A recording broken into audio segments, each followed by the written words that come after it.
এটা ছিল বৃহস্পতিবার বিকালের একটি ভিডিও। একদম সময় পাচ্ছিলাম না ভিডিওটা এডিট করার। তো এখন সময় পেয়েছি তাই ভাবলাম তোমাদের সাথে শেয়ার করি।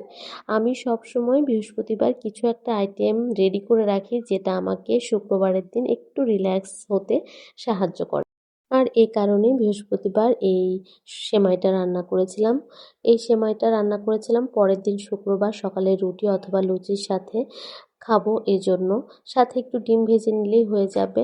তো বর্ণর বাবা আবার রুটি পরোটার সাথে সবসময় মিষ্টি আইটেম খুব পছন্দ করে। হয় রসগোল্লা অথবা মিষ্টি কোনো একটা আইটেম। এটা তার খুব প্রিয় একটা খাবারের মধ্যে পড়ে। তো যাই হোক, আমি সবসময় আমার নিজের কাজগুলো গুছিয়ে করতে পছন্দ করি। আমার বাসায় যে কোনো একটা গেস্ট আসলেও আমি আগে থেকেই অনেক কিছু প্রিপারেশন রেডি করে রাখি, যাতে আমার সময় মতো কষ্টটা কম হয়। যেহেতু ছোট বাচ্চা আছে তাই কাজ গুছিয়ে করলে অনেক সহজ হয়ে যায়। আজ তাহলে রাখছি, তোমরা সবাই ভালো থেকো। আর থ্যাংক ইউ ফর ওয়াচিং।